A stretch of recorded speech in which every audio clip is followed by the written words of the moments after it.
हर हर महादेव। हमारे चैनल पे आप सभी का स्वागत। जैसे आप लोगों के स्मरण में होगा कि श्राद्ध पक्ष के अंदर चुटकी भर आटा दरवाजे की दोनों चौखट पर डाला जाता है। किसी किसी के यहाँ दरवाजे पर आटे से रंगोली बनाई जाती है। कहीं देखिए आप लोगों ने कि नहीं देखी? स्मरण में होगा किसी के, दरवाजे पर आटा डाला जाता है। वो देव पितर के भाव से डाला जाता है। जिस बेटे बेटी का मंगल विवाह नहीं हो रहा हो, शुभ कार्य की सूचना नहीं आ रही हो, बहुत दिनों से एक फाइल कहीं लगी हुई है, अटकी हुई है, नहीं काम हो रहा, हम उनसे कहेंगे ये जो 16 दिन श्राद्ध के हैं, जितने दिन निकल गए, जितने दिन बचे हैं उन दिन में आपके दरवाजे के बाहर एक चुटकी घर से आटा लाकर चौखट के इस ओर चौखट के उस ओर दोनों जगह चुटकी भर आटे को डालना प्रारंभ करो। 16 दिन श्राद्ध के पूर्ण हो। जब अमावस्या आए, किसी जलाशय, सरोवर, तालाब, बावड़ी, कुआं, उसके पास में घी का दिया लगाकर आना, बाबा से प्रार्थना कर कर आना। केवल 22 से 24 दिन निकलते हैं और घर में कोई शुभ कार्य की सूचना आना प्रारंभ हो जाती है। वो देव पितर का वो कार्य देव पितर का। वो देव पितर किस तरह से करेगा? बेटे की शादी, बेटी की शादी, हम कहें किसी के 42 साल भी अगर उम्र हो गई है, 40 साल, 42 साल, 35 साल, 38 साल, शादी नहीं हो रही, तो कर कर देखना। एक बार बाबा से प्रार्थना कर कर देखना। देव पितर का कार्य क्या है? घर में शुभ कार्य को करवाना, घर में अच्छी चीजें लाना, गर्भ में जो बच्चा है उस बच्चे को शरीर पूरा देना, ये देव पितर का कार्य है। पितृदेव और देव पितर में बहुत अंतर है, माना बहुत अंतर। एक चुटकी आटा, अब तो थोड़ा सा रंगोली का काम ज़्यादा हो गया, नहीं तो हमने पहले भी कथाओं में कहा है कि 3 जगह पर आटे की रंगोली काम करती है, जिसका फल 1000 गुना होता है। 3 जगह पर आटे की रंगोली काम करती है, हमने पहले भी कहा। पहला, पितरों की पूजन हो रही हो, पितरों का पाटा भरा रहा हो, पितरों के लिए जोत लग रही हो, पितरों के लिए या अन्य स्थान पर कहीं पूजन हो, तो वहाँ पर आटे की रंगोली काम आती है। वहाँ पर रंग बिरंगी या पत्थर की रंगोली नहीं, मिट्टी की रंगोली नहीं, आटे की रंगोली काम आती है। दूसरे नंबर पर, तुम्हारे घर में यज्ञ हो रहा हो, घर के बाहर यज्ञ हो रहा हो, यज्ञ चल रहा हो, उस यज्ञ में 3 परिधियां बनती हैं ब्रह्मा विष्णु महेश की। देखिए आप लोगों ने, यज्ञ कुंड जो बनाया जाता है, उस यज्ञ कुंड पर पत्थर की रंगोली नहीं, मिट्टी की रंगोली नहीं, आटे की रंगोली डलना चाहिए। ये पहले डलती थी, अब लोगों ने फैशन में दूसरी डालना प्रारंभ कर दी। आटे की रंगोली डली होती है जब हम साकल्य छोड़ते हैं, अग्नि को जब हम साकल्य देते हैं, तो जिस आटे की रंगोली उस पर बनी होती है, तो हमारी जो साकल्य छोड़ी जाती है, उसमें से एक अंश भाग हमारे पितरों के खाते में चला जाता है, जिससे पितरों की मुक्ति प्राप्त हो जाती है। तीसरा,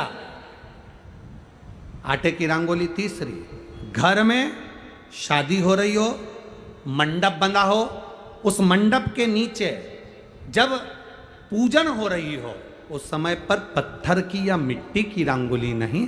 अगर पंडित पूजन करा रहे हैं या मंडप की पूजन हो रही है, जिसके नीचे लड़का लड़की की भांवर होगी, दूल्हा बैठेगा, दुल्हन बैठेगी, वहां मिट्टी की रंगोली या पत्थर की रंगोली नहीं, उस जगह पर आटे की, हल्दी की रंगोली डाली जाती है। अब आपके यहाँ डालते कि नहीं डालते पता नहीं, पर हमारे यहाँ शास्त्र रीति कहती है ये 3 जगह की जो रंगोलियाँ हैं, ये हमको आटे की रंगोली डलने से, क्यों? शादी के मंडप में पत्थर की रंगोली या मिट्टी की रंगोली क्यों नहीं डाली जाती? शादी के मंडप में यहाँ दूल्हा दुल्हन की शादी होती है, वहाँ पंडित जी भी आटे की रंगोली डाल देते हैं, घर की बहन बेटियाँ आटे की रंगोली डाल देती है। उसका कारण क्या होता है? जिसकी शादी में मंडप के नीचे आटे की रंगोली डलती है, वहां पितरों को निमंत्रण नहीं देने की जरूरत पड़ती। वहां पितर उस वर कन्या को आशीर्वाद देते हैं, जिससे उनका वंश बढ़ता है, वंश रुकता नहीं। और ये निश्चित है, जिसकी शादी में, जिसके विवाह में आटे की रंगोली डलकर भांवर हुई होगी, उसके घर में संतान सुख रुक नहीं सकता, उसके यहाँ संतान का सुख होता ही है। जिसके यहाँ आजकल ये पत्थर रंगोली डाल देते हैं, डाल दिया और कह दिया बस, क्योंकि आजकल फैशन में तो दुनिया जी रही है, तो आटे की रंगोली कौन डाले, तो वो फैशन में चल गया। तो संतान की प्राप्ति में भी थोड़ा सा, अब तुम देखो पहले का समय आज का समय कितना अंतर है महाराज।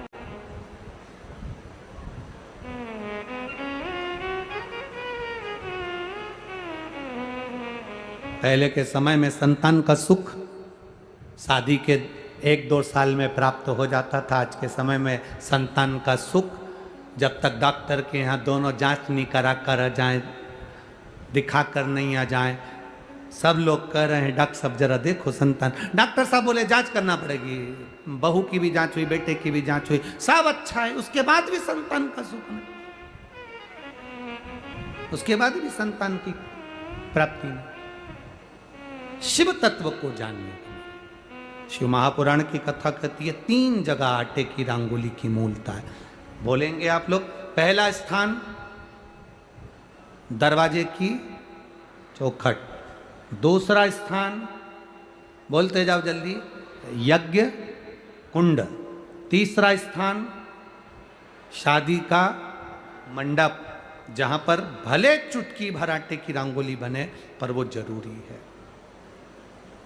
3 स्थान आटे की रंगोली के मूल। ये उसी तरह है जैसे तुम्हारे दरवाजे पर तुम मोती की बंदरवाल लगा लो, चमकदार बंदरवाल लगा लो, हाथ से बनी हुई बंदरवाल लगा लो, पर जब तक तुम आम के पत्ते की बंदरवाल नहीं लगाते तब तक घर में लक्ष्मी का प्रवेश नहीं होता है। आम के पत्ते की बंदरवाल,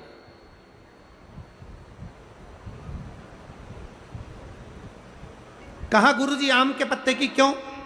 तो शास्त्र कहता है, शिव महापुराण में उमाखंड कह रहा है, कामदेव आम के पल्लव में छुपकर बाण मार रहे थे। कहां छुपे थे? आम के पल्लव में, आम के पत्तों में छुपकर कामदेव बाण चला रहे। भगवान शंकर का जब तीसरा नेत्र खुला, कामदेव आम के वृक्ष पर भस्म हो गए, आम का वृक्ष जलने लगा, आम के पत्तों में अग्नि प्रकट होने लगी। तब वरुण देव आए और वरुण देव ने आकर हाथ जोड़कर निवेदन करा, बाबा बाबा। भोलेनाथ जी बोले क्या बात है वरुण? वरुण जी कहते हैं इस आम के वृक्ष ने तो कुछ नहीं बिगाड़ा, फिर ये क्यों जल रहा? आप कृपा करिए, दया करिए। शंकर भगवान ने वर प्रदान कर दिया, तूने मेरी दृष्टि का तेज ग्रहण करा है, मैं तुझे वर देता हूं। जिसके दरवाजे पर आम के पल्लव की बंदरवाल बंधती है, उसके घर में मेरी दृष्टि सदा पड़ी रहती है, वहां रोग व्याधि दुख नहीं आता। अब तो आम के पत्ते गायब हो गए और आम के पत्ते की जगह प्लास्टिक के आम के पत्ते बनकर आ गए, और लोगों ने उसी प्लास्टिक के आम के पत्ते की बंदरवाल बांध दी। महाराज आम के पल्लव पर शंकर की दृष्टि पड़ी, क्योंकि कामदेव जलकर भस्म हुआ था उसी आम के पल्लव पर बैठकर। आम के पल्लव पर बैठकर। हर हर महादेव। हमारे चैनल पे आप सभी का स्वागत।